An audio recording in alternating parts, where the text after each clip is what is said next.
ಕಲ್ಯಾಣ ಕರ್ನಾಟಕದ ಪ್ರವಾಸವನ್ನು ನಾವು ಹಮ್ಮಿಕೊಂಡಿದ್ದೇವೆ. ಸಂಘಟನಾತ್ಮಕವಾಗಿರ್ತಕ್ಕಂಥ ಪ್ರವಾಸ.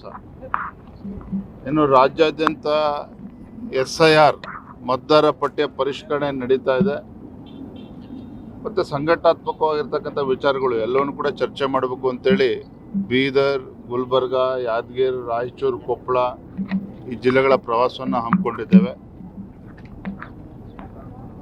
ಎಲ್ಲ ಜಿಲ್ಲೆಗಳ ನಮ್ಮ ರಾಜಕೀಯ ಸ್ಥಿತಿಗತಿ ಬಗ್ಗೆನೂ ಕೂಡ ನಾವು ಚರ್ಚೆನ ಮಾಡೋರಿದ್ದೇವೆ. ವಿಶೇಷವಾಗಿ ಸಂದರ್ಭದಲ್ಲಿ ಚರ್ಚೆ ಮಾಡುವಂಥದ್ದು ಅಂತ ಹೇಳಿದ್ರೆ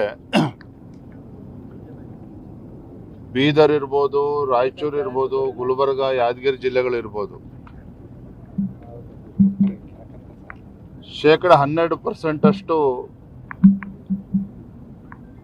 ಮಳೆ ಆಗಿರುವಂಥದ್ದು. ಈ ಭಾಗದಲ್ಲೇ 30 ಲಕ್ಷಕ್ಕೂ ಹೆಚ್ಚು ಹೆಕ್ಟೇರ್ಗಳಲ್ಲಿ ಇವತ್ತು ಬಿತ್ತನೆ ಆಗದೇನೆ ರೈತರು ಪರದಾಡ್ತಾ ಇದ್ದಾರೆ. ಮಳೆಯ ಅಭಾವದಿಂದ ತೊಗರಿ, ಸೂರ್ಯಪಾನ ಇರ್ಬೋದು, ಹತ್ತಿ ಇರ್ಬೋದು, ಬಿತ್ತನೆ ಆಗದೇನೆ ಇವತ್ತು ರೈತರು ಸಂಕಷ್ಟದಲ್ಲಿದ್ದಾರೆ.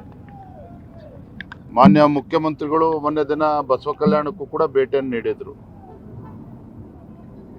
ಫೋಟೋ ಶೂಟ್ ಮಾಡಿಸ್ಕೊಂಡು ಹೋಗಿದ್ದಾರೆ.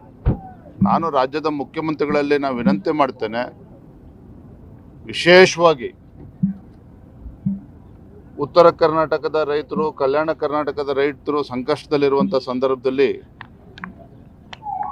ಕನಿಷ್ಠ 50,000 ರೂಪಾಯಿ ಒಂದು ಎಕರೆಗೆ ಪರಿಹಾರವನ್ನು ನೀಡಬೇಕಾಗ್ತದೆ. ಈ ನಿಟ್ಟಿನಲ್ಲಿ ರಾಜ್ಯ ಸರ್ಕಾರ ತಲೆ ಕೆಡಿಸ್ಕೋಬೇಕು. ರೈತರ ಒಂದು ಸಮಸ್ಯೆಗೆ ಸ್ಪಂದನೆ ಮಾಡುವಂಥ ಕೆಲಸ ಮಾಡಬೇಕು ಅಂತೇಳಿ ನಾನು ಆಗ್ರಹ ಪಡಿಸ್ತೇನೆ. ಮೊನ್ನೆ ಬಸವ ಕಲ್ಯಾಣ ಕೂಡ ಭೇಟಿಯನ್ನು ನೀಡಿದಾಗ ಉಳಿದಿರ್ತಕ್ಕಂಥ ಹಣವನ್ನು ಬಿಡುಗಡೆ ಮಾಡ್ತೇನೆ ಬಸವ ಕಲ್ಯಾಣದ ಅಭಿವೃದ್ಧಿ ದೃಷ್ಟಿಯಿಂದ ಅಂತ ಹೇಳಿದ್ದಾರೆ.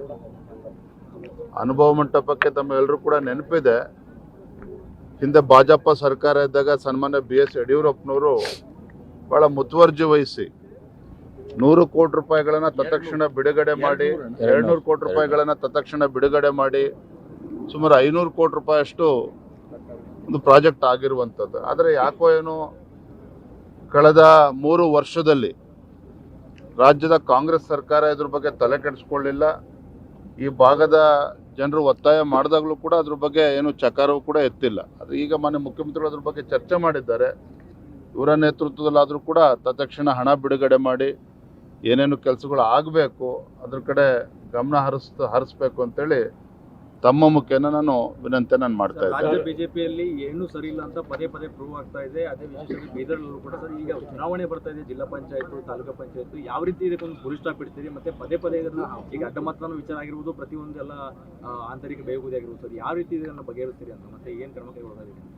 ಬೀದರ್ ಭಾರತೀಯ ಜನತಾ ಪಾರ್ಟಿ ಬೀದರ್ ಜಿಲ್ಲೆಯಲ್ಲಿ ಏನಾದ್ರು ಸಮಸ್ಯೆ ಆದರೆ ಅವತ್ತು ಕೋರ್ ಕಮಿಟಿನ ಕೂಡ ಕರೆದಿದ್ದೇನೆ. ಕೋರ್ ಕಮಿಟಿನ ಕೂಡ ಚರ್ಚೆ ಮಾಡ್ತೇನೆ. ಏನೋ ಸಮಸ್ಯೆ ಇದ್ರೂ ಕೂಡ ಅದನ್ನು ಬಗೆಹರಿಸ್ತೇನೆ. ಸರ್, ಬೀದರ್ನಲ್ಲಿ ಈಗ ಸಾಕಷ್ಟು ಸಮಸ್ಯೆಗಳಿದೆ ಸರ್. ರೈತರ ಪರವಾಗಿ ಬಿಜೆಪಿ ವಿರೋಧ ಪಕ್ಷವಾಗಿ ಯಾವುದೇ ರೀತಿ ಧ್ವನಿ ಎತ್ತಲ್ಲ. 4 ಜನ ಶಾಸಕರಿದ್ದಾರೆ, ಇದ್ರೂ ಕೂಡ ಕಾಂಗ್ರೆಸ್ ಜೊತೆಗೆ ಹೊಂದಾಣಿಕೆ ಮಾಡ್ತಾ ಇದ್ದಾರೆ ಅಂತ 3 ವರ್ಷದಿಂದ ಗಂಭೀರ ಆರೋಪ ಇದೆ ಸರ್. ಏನ್ ಹೇಳ್ತೀರಿ ಸರ್ ಈ ಬಗ್ಗೆ ಚರ್ಚೆ ಆಗುವಂತ ಸಾಧ್ಯತೆ ಇದೆ ಸರ್? ಇವೆಲ್ಲವೂ ಕೂಡ ನಾವು ಕೋರ್ ಕಮಿಟಿಯಲ್ಲಿ ಚರ್ಚೆ ಮಾಡ್ತೇವೆ.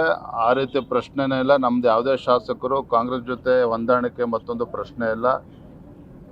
ಇವತ್ತು ಇವೆಲ್ಲವೂ ಕೂಡ ಚರ್ಚೆ ಮಾಡಿ ರೈತರ ಸಮಸ್ಯೆಗೆ ಭಾರತೀಯ ಜನತಾ ಪಾರ್ಟಿ ಯಾವ ರೀತಿ ಸ್ಪಂದನೆ ಮಾಡಬೇಕು, ಜಿಲ್ಲಾ ನಾಯಕರುಗಳು ಯಾವ ರೀತಿ ಸ್ಪಂದನೆ ಮಾಡಬೇಕು, ಎಲ್ಲವನ್ನೂ ಕೂಡ ನಾವು ಚರ್ಚೆ ಮಾಡ್ತೇವೆ. ಬಿಡಪ್ಪ ಮಾತಾಡ್ತೀನಿ. ನ್ಯೂಸ್ ಫಸ್ಟ್ ನಿರ್ಭೀತಿಯಿಂದ ನಿಮ್ಮ ಪರವಾಗಿ.